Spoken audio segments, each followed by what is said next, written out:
হাসিনা 96-তে এসে তার বাপের অপকর্মের জন্য ক্ষমা চেয়ে মাথায় হিজাব পরে পট্টি পরে এদেশের মানুষের কাছে ভোট চেয়েছিল। একে একে প্রতিটি শহীদ পরিবারকে জিজ্ঞাসা করুন তারা আওয়ামী লীগকে চায় কিনা। যদি শহীদ পরিবার চাই আওয়ামী লীগ থাকবে, না চাইলে আওয়ামী লীগকে নিষিদ্ধ করতে হবে করতে হবে করতে হবে।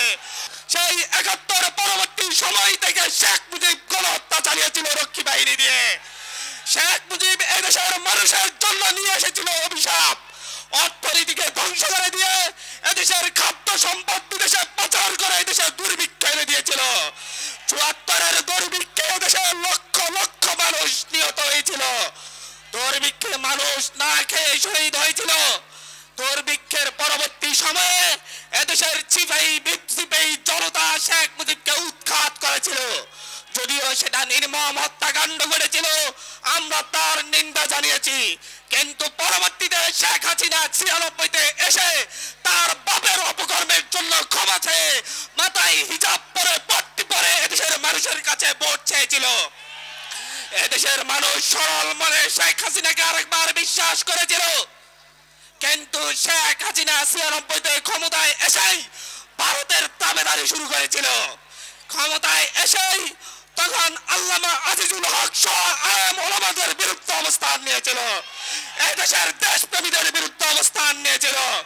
পরবর্তীতে এদেশের মানুষ তাকে জবাব দিয়েছিল 2001 সালের নির্বাচনে, যখন বুঝতে পেরেছিল আর আওয়ামী লীগ কিংবা ভারতের সেই তাবেদার গোষ্ঠীর ক্ষমতায় আসা সম্ভব না।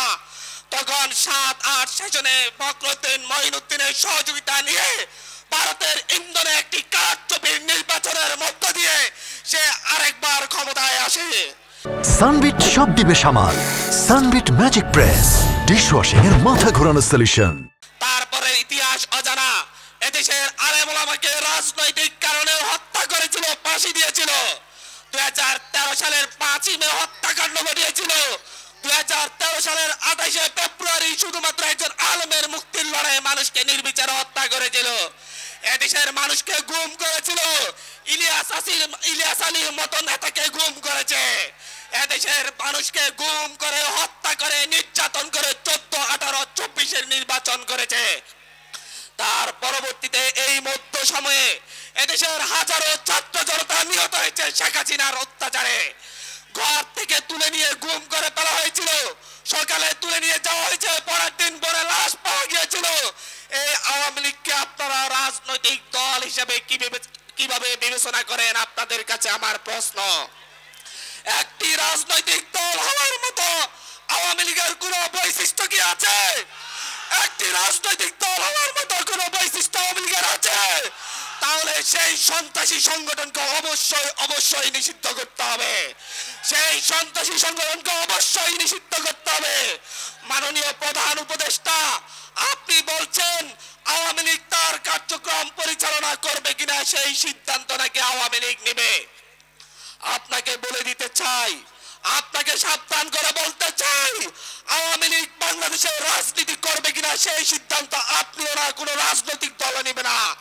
সেই সিদ্ধান্ত নেবে শহীদ পরিবার, সেই সিদ্ধান্ত নেবে আহত পরিবার। আপনাকে আহ্বান করছি, প্রতি শহীদ পরিবারের কাছে যান, একে একে প্রতিটি শহীদ পরিবারকে জিজ্ঞাসা করুন তারা আওয়ামী লীগকে চায় কিনা। যদি শহীদ পরিবার চাই আওয়ামী লীগ থাকবে, না চাইলে আওয়ামী লীগকে নিষিদ্ধ করতে হবে করতে হবে করতে হবে। হসপিটালের বেড়ে কাতরানো আহতদের কাছে যান, তাদেরকে জিজ্ঞাসা করেন আওয়ামী লীগ নিষিদ্ধ হবে কিনা। তারা উত্তর দিবে আওয়ামী লীগকে নিষিদ্ধ করতে হবে করতে হবে করতেই হবে। আওয়ামী লীগ নিষিদ্ধের ক্ষেত্রে কোনো আপোষ নয়, আওয়ামী লীগ নিষিদ্ধের ক্ষেত্রে কোনো আপোষ নয়।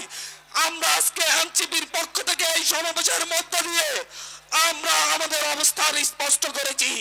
আমরা অবস্থান প্রকাশ করে বলছি আওয়ামী লীগকে নিষিদ্ধ করতে হবে। এখন পালা আওয়ামী লীগের হাতে নির্যাতিত হওয়া, দীর্ঘদিন হয়ে নির্যাতিত হওয়া বিএনপির। এখন পালা আওয়ামী লীগের হাতে